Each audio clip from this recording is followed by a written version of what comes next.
विश्व न्यूज 24/7 का हर दर्शकों को सादर प्रणाम, जोहार, सलाम। दर्शक, इस साल फ्लू का प्रकोप विशेष रूप से गंभीर रहा है। सब क्लेट के नामक एक तेजी से फैलने वाली नए स्ट्रेन का प्रसार का बीच शोधकर्ताओं ने कुछ नए निष्कर्ष जारी किया है जो इन्फ्लुएंजा का प्रसार और संक्रमण के जोखिम को कम करने के तरीका को समझने में मदद कर सकता है। दर्शक, कॉलेज पार्क स्थित मेरीलैंड विश्वविद्यालय के लोक स्वास्थ्य और इंजीनियरिंग विभाग तथा बाल्टीमोर स्थित चिकित्सा विभाग के वैज्ञानिकों ने फ्लू के संचरण को बेहतर ढंग से समझने का प्रयास किया। इसके लिए उन्होंने पहले से ही फ्लू से पीड़ित कॉलेज छात्रों को स्वस्थ मध्यम आयु वर्ग के वयस्क स्वयंसेवकों के साथ एक होटल का कमरे में रखा, जहां लंबे समय तक निकट संपर्क का बावजूद किसी भी स्वस्थ प्रतिभागी को फ्लू नहीं हुआ। साल के इस समय में ऐसा लगता है कि हर कोई फ्लू वायरस से संक्रमित हो रहा है, फिर भी शोधकर्ताओं ने बताया है कि हमारे अध्ययन में कोई संक्रमण नहीं दिखा। इससे फ्लू का प्रसार और प्रकोप को रोकने के तरीका के बारे में क्या पता चलता है, बोलिए तो?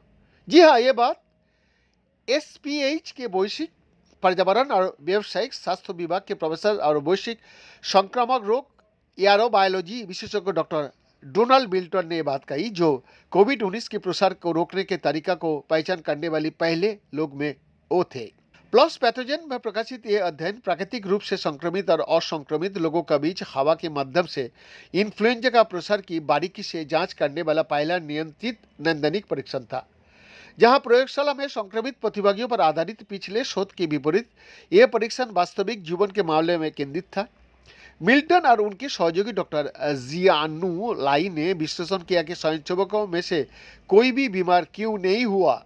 टीम के लिए डेटा विश्लेषण और रिपोर्ट लेखन का नेतृत्व करने वाली पोस्ट डॉक्टरल शोध वैज्ञानिक डॉक्टर जियानु लाई ने कहा, हमारी डेटा से पता चलता है कि फ्लू के संचरण की संभावना को बढ़ाने वाली प्रमुख चीजें हैं, खांसी उनमें से एक होता है। हालांकि संक्रमित छात्रों की नाक में वायरस की मात्रा अधिक थी, लेकिन लाई ने पाया कि वो बहुत कम खांसते थे। इससे उनके आसपास की हवा में वायरस की फैलने की मात्रा सीमित रही। वेंटिलेशन ने भी महत्वपूर्ण भूमिका निभाई। लाई ने कहा, दूसरा महत्वपूर्ण कारक वेंटिलेशन और हवा का संचलन है। हमारे अध्ययन कक्ष में हीटर और ह्यूमिडिफायर द्वारा हवा को लगातार तेजी से मिश्रित किया जाता था, जिससे हवा में मौजूद वायरस की थोड़ी मात्रा भी घुल जाती थी। दर्शक, एक अन्य कारक उम्र हो सकती है। लाई ने बताया कि युवा वयस्कों की तुलना में मध्यम आयु वर्ग के वयस्क इन्फ्लुएंजा के प्रति कम संवेदनशील होता है, जिससे संक्रमण की संभावना और भी कम हो सकती है। और इन निष्कर्षों को फ्लू का रोकथाम पर क्या प्रभाव पड़ेगा? कई विशेषज्ञों का मानना है कि इन्फ्लुएंजा के संचरण में वायुजनित प्रसार की प्रमुख भूमिका होती है। हालांकि मिल्टन ने इस बात पर जोर दिया कि अंतर्राष्ट्रीय संक्रमण नियंत्रण दिशा निर्देशों में बदलाव के लिए इस तरह का यादृच्छिक नैदानिक परीक्षणों से ठोस प्रमाणों की आवश्यकता होता है।